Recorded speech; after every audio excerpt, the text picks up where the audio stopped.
On commence par fabriquer 4 liens avec des bandes de tissu comme ceci, d'environ 3 cm. Le but est de faire une couture droite. On fait un rempli de chaque côté, un peu comme le principe d'un biais. Voilà, et une fois qu'on a fait les deux remplis, on le referme. Sauf que là, c'est pas du biais les filles, hein, c'est vraiment une bande de tissu qu'on coupe droit fil. Voilà, c'est parti. Alors, on est en point droit, aiguille universelle. Je tire au début les fils de derrière pour pas que le ruban rentre à l'intérieur. Je fais un petit point d'arrêt et je relance ma couture droite. Voilà, pour celles qui ont l'habitude, on peut faire au fur et à mesure sous la machine. Les deux remplis de chaque côté et ensuite, hop, on plie.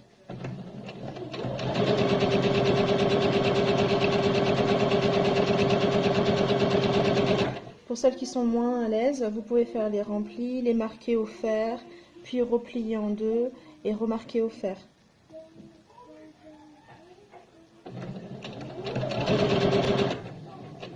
Voilà, on arrive en fin de bande, donc on approche doucement, toujours pour pas que la bande de tissu rentre à l'intérieur.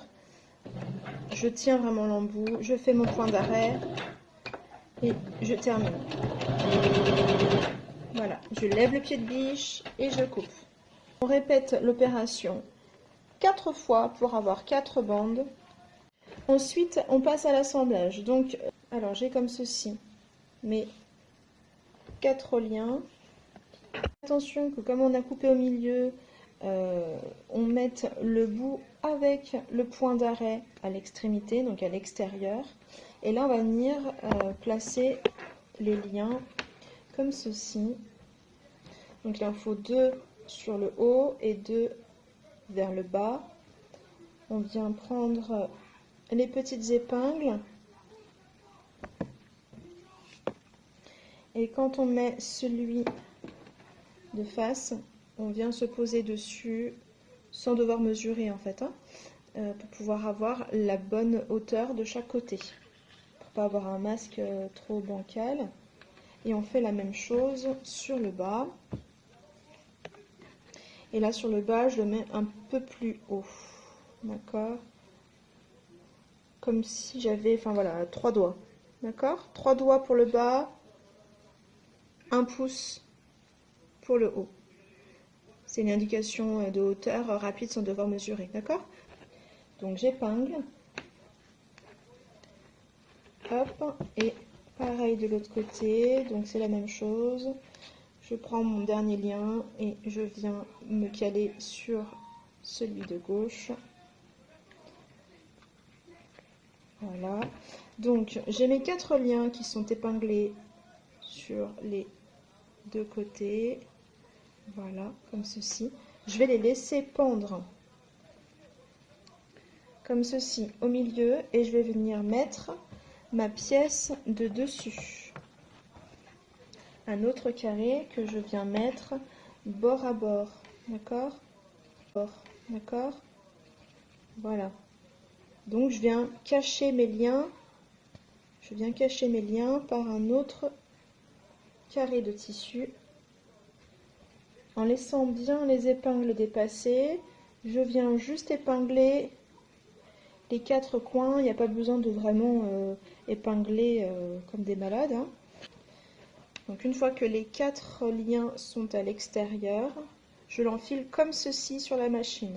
Donc je viens coudre comme ça, tac, tac et tac. D'accord? C'est parti. Pour cette étape, je ne fais pas de point d'arrêt.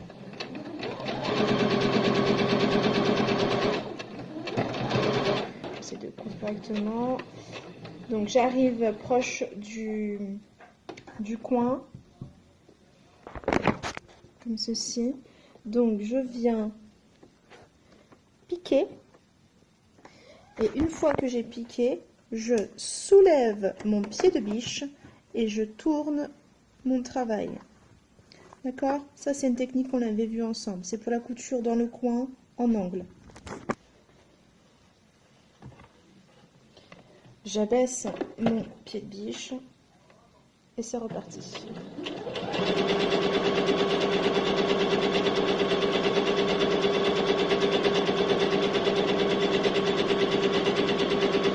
Toujours pareil, j'arrive dans le coin, donc attention, hop, j'arrive, je plante mon aiguille,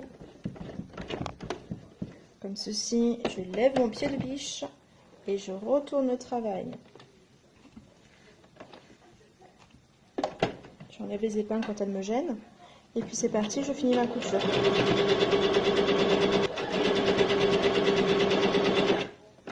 Voilà, donc je coupe. Et je viens enlever mes épingles.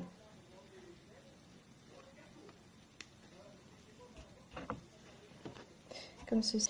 Alors, petit rappel, quand on a une couture en angle,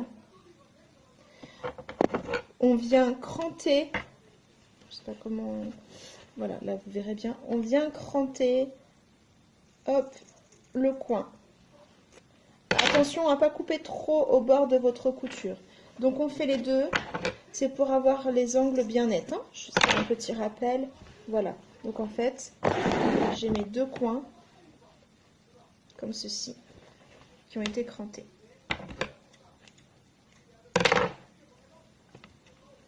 Une fois cranté, je retourne mon travail. Hop, je mets les doigts à l'intérieur pour faire sortir mes coins. Et pour un travail encore plus net, un petit rappel, une petite astuce qu'on avait vue ensemble. Vous voyez, le coin n'est pas tout à fait sorti. Donc avec une épingle, je viens récupérer, hop,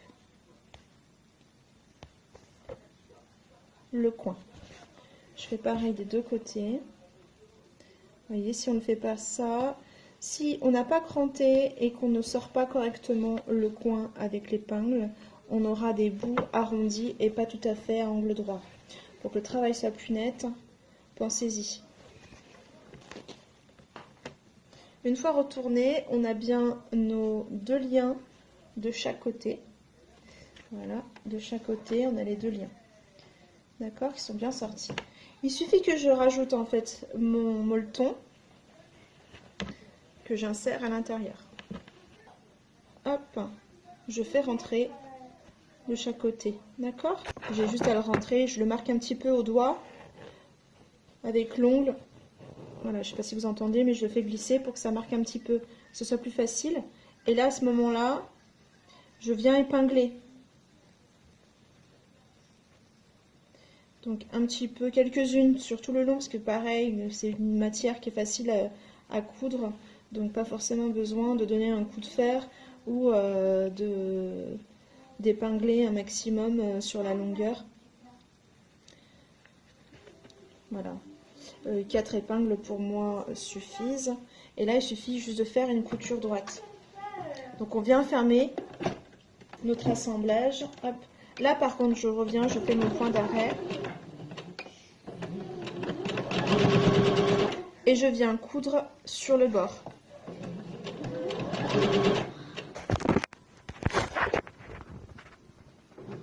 Et là, je viens coudre sur le bord. J'arrive à la fin de mon ouvrage, donc hop, petit point d'arrêt, et c'est parti. Donc là, je sors mon travail, je coupe les fils, et j'enlève mes épingles.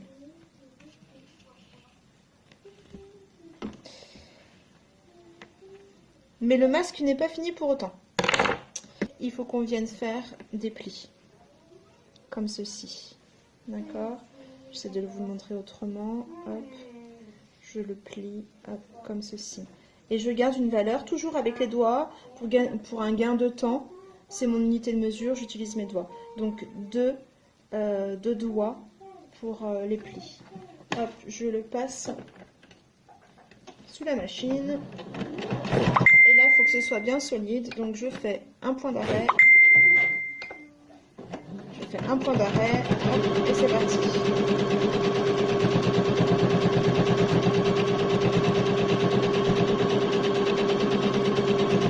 Et on finit par le point d'arrêt.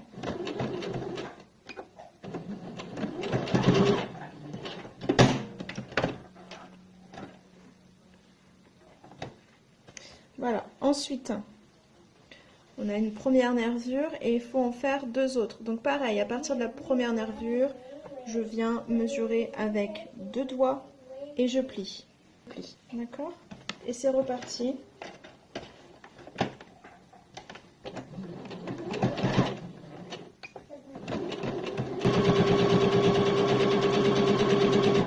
Hop, à la fin, point d'arrêt. Il me reste plus qu'une dernière nervure. C'est important parce que ça fait maintenir la pièce de molleton qui est à l'intérieur et c'est beaucoup plus solide. Donc on a une, deux nervures et il en faut une troisième. Donc toujours pareil, je prends mes deux doigts en unité de mesure et je plie. Hop. Attention, il faut que les nervures se retrouvent toutes sur la même face. Hein.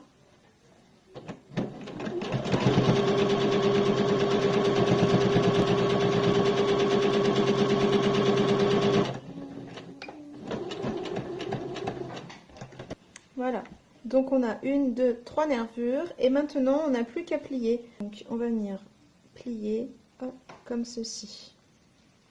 D'accord, pareil, hop, et hop. Plie, 1, 2, 3, et on va venir fixer avec une couture.